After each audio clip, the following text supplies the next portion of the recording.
አግኝቶ ላያገኝ ወይ ጥቅሙ ላይጠቅመው ሰው ለምን ይኖራል ትዝታ ሲያደክመው አግኝቶ ላያገኝ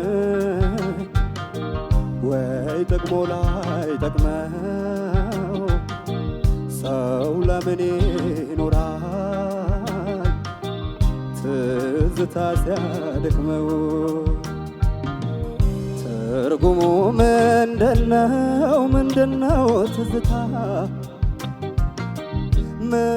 ምንድነው ሰው ማሰብ ምንድነው ትዝታ ባክተው የማይለው የሁሉም ሰው ጌታ ይኸው ሰው ይኖራል በትዝታ ሰበብ ይኸው ሰው ይኖራል በትዝታ ሰበብ የኋሊት ሲጋልብ ትናንትን በማሰብ ሰው እንዴት ባለፈው በትናንት ይኖራል ሰው እንዴት ባለፈው በትናንት ይኖራል ዛሬን በእጁ ይዞ ለነገው መሰላል ዛሬን በእጁ ይዞ ለነገው መሰላል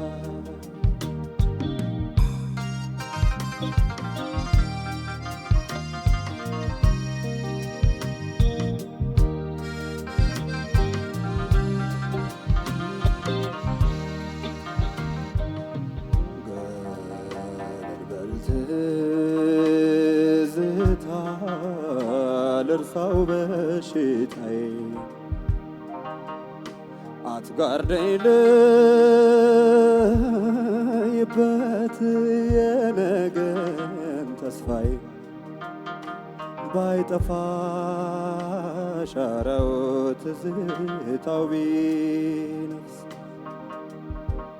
ባለፈ ዓመት ዝናብ ዛሬ አይታረስ በትዝታ ሰበብ ላለፈው ስጨነቅ ስንት ሰው አለፈ ከአምላክ ሳይታረቅ ገነባለሁ እንጂ ድካሙ ቢያመኝ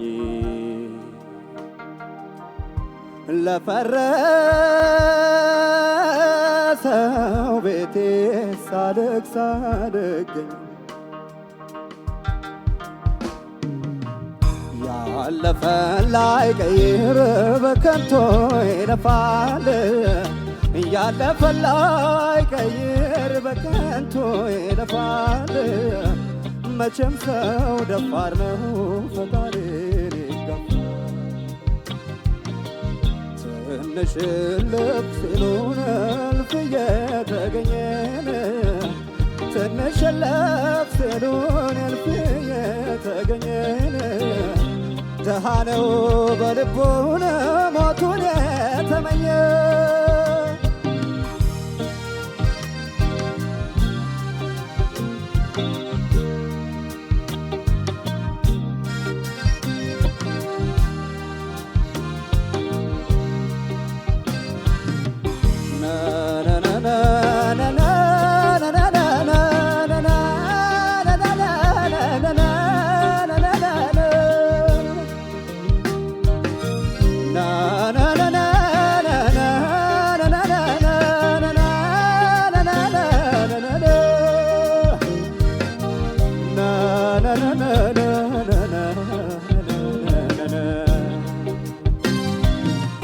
ለምን በትዝታ ኑሮዬን ገፋለሁ ለምን በትዝታ ኑሮዬን ገፋለሁ ለምን በትዝታ ኑሮዬን ገፋለሁ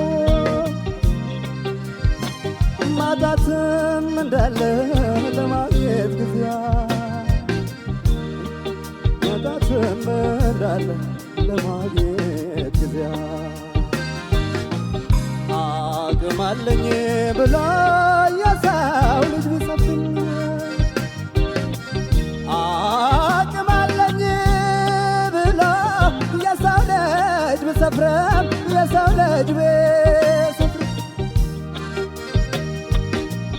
አቅም አለኝ ብሎ የሰው ልጅ ቢሰፍርም የሰው ልጅ ቢሰፍርም ታሰበ አልታሰበ ከልኩ ታሰበ አልታሰበ ከልኩ ታሰበ አልታሰበ ከልኩ ታሰበ አልታሰበ ከልኩ ታሰበ አልታሰበ ከልኩ ታሰበ አልታሰበ ከልኩ አግኝቶ ላያገኝ ወይ ደግሞ ላይጠቅመው ሰው ለምን ይኖራል ትዝታ ሲያደክመው አግኝቶ ላያገኝ ወይ ደግሞ ላይጠቅመው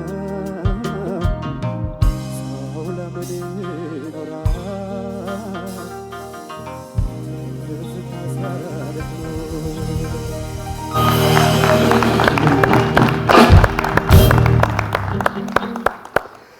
ኤልያስ ገዛኝ ግሩም ነበረ። በኤልኤም 3 ተወክሏል። የተወዳጁን የማዲንጎ አፈወርቅን ከባድ ሙዚቃ ነው የመረጠው። ትዝታን ውብ አድርጎ አቅርቦልናል። ድንቅ ነበረ። መልካም እድል እንዲገጥም እመኛለሁ።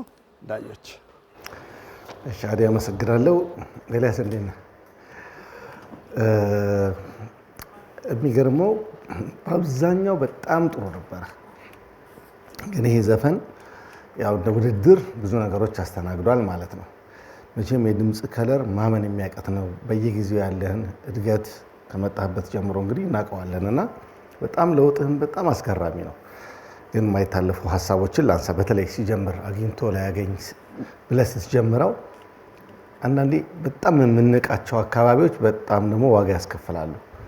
ለምን? ትልቁ ዜማው ነው ከባድ። አግኝቶ ላያገኝ የሚለው ቦታ ላይ ሻርፕ ያለ መሆን በጣም ደንግጬ ነበረ። እንደዚህ ከጀመርክ እንዴት ይሆናል ብዬ ነው። ከዛ ደግሞ ትዝታ ዜማው ሲጀምር በጣም የሚገርም የድምፅ ግሬስ ዜማውን በደንብ ነው ያልከው እና እነዚህ ነገሮችን በደንብ ማስተዋል ያስፈልጋል። ዛሬ አልፎ አልፎ ከቅኝት ጋር በተያያዘ ችግሮች ነበሩ። አሁን ይሄ አንተ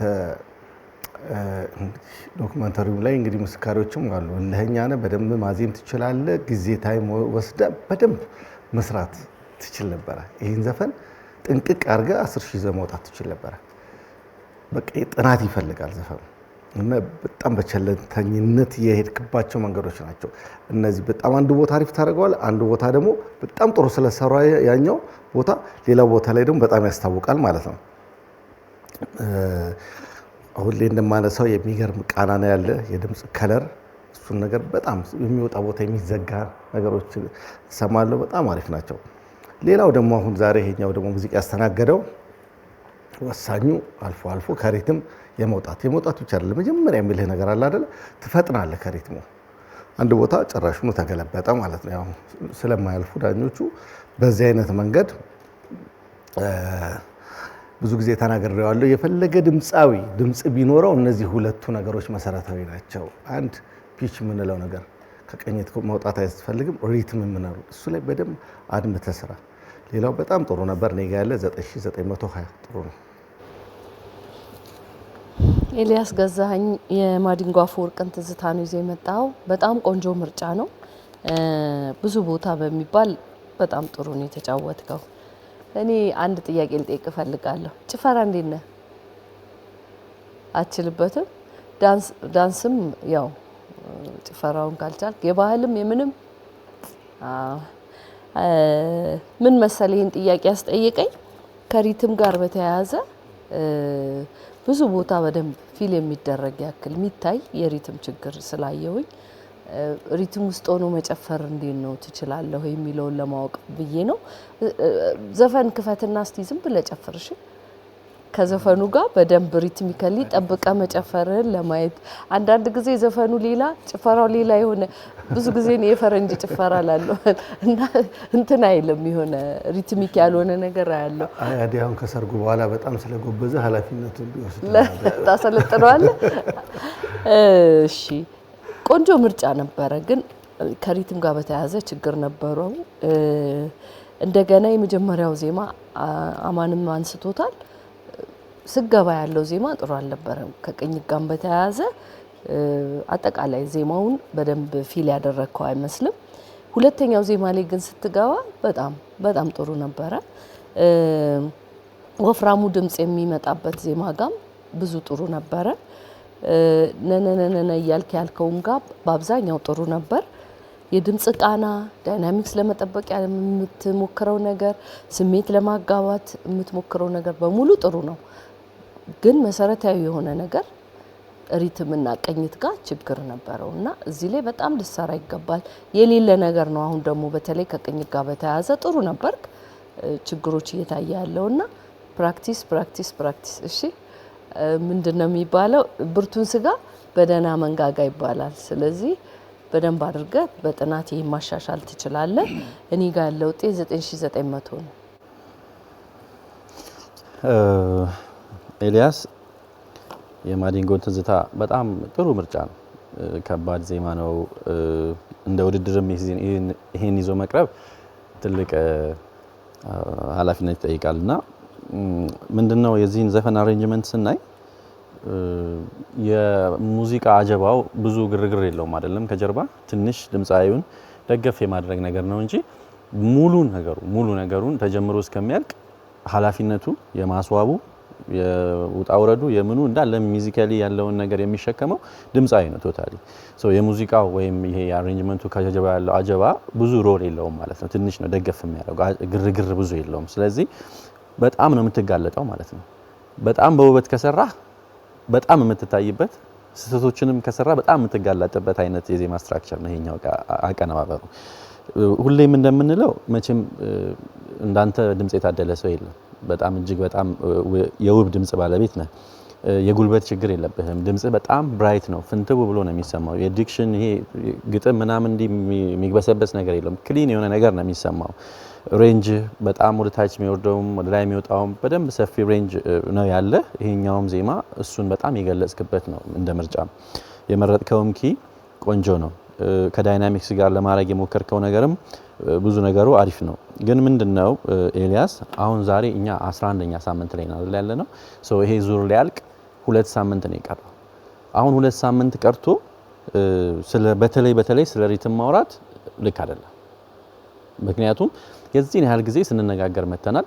በተደጋጋሚ እንዴት ማስተካከል እንዳለብህ ስነግርህ ነበርና ከዛ ግን ደግሞ የሚገርመው ሪትሚካሊ ሊያደናቅፍ የሚችል የሪትም ኮምፕሌክስ ያለው ዘፈን አይደለም። ናቹራሊ ፍሎ የሚያደርግ ነው ሪትሙ። ይሄ እኮ ዘፈን ሪትሙ በጣም ያስቸግራል ምንለው አይደለም፣ ኖርማል ነው። ስለዚህ የሆነ ቦታ ላይ ኳንታይዝድ አልሆንክም ነበር። ከዛ ጭራሽ በቃ ሪትሙ በጣም ከባድ ነገር ውስጥ ወደቀ። እንዲሁ እንዳጠቃላይ ራሱ ትንሽ የኮንፊደንስ ማነስ ይታይብሃል። ልክ እንደ ከዚህ በፊቱ በጣም በልበ ሙሉነት አይደለም እያዜምክ የነበረው። ለምን ሲባል ሪትም ትቆጥራለህ፣ በግራ በቀኝ እግርህ ይታያል። ፊዚካሊ ኢንጌጅድ ነህ በጣም። ሶ ሚውዚካል ነገሩን ዜማውን ለማስዋብ ጭንቅላትህ በጣም ተከፋፍሏል። እዚህ ጋር ሪትም ታስባለህ፣ እዚህ ጋር ትቆጥራለህ። እንዴት ይሆናል? አይሆንም አይደለም። ሶ ሪትም ከመቁጠር ወደ ፊሊንግ ቢመጣ አሳይመንት ነፃ ይሆናል ጭንቅላትህ። ሌላው ከቅኝት ጋር በያዘ ገና ስትጀምር ጀምሮ በቃ በጣም ይወላውል ነበረ፣ ይዋዥቃል። ቅኝት ላይ ሙሉ ለሙሉ ለማረፍ ሎውጋም ሃዩጋም አንዳንድ ቦታዎች ደግሞ በጣም በሚደንቅ ሁኔታ በቃ ልክክ ብሎ ቅኝት ውስጥ ደግሞ የምትገባበት ቦታ አለና ትንሽ 11ኛ ሳምንት እንደመሆኑ መጠን በተለይ ሪትም ቶለሬት የሚደረግበት ታይም አይደለም ይሄኛው። በዚህ ዙርም ስለማይጠበቅ እኔ ጋር ያለ ነጥብ 9880 ነው።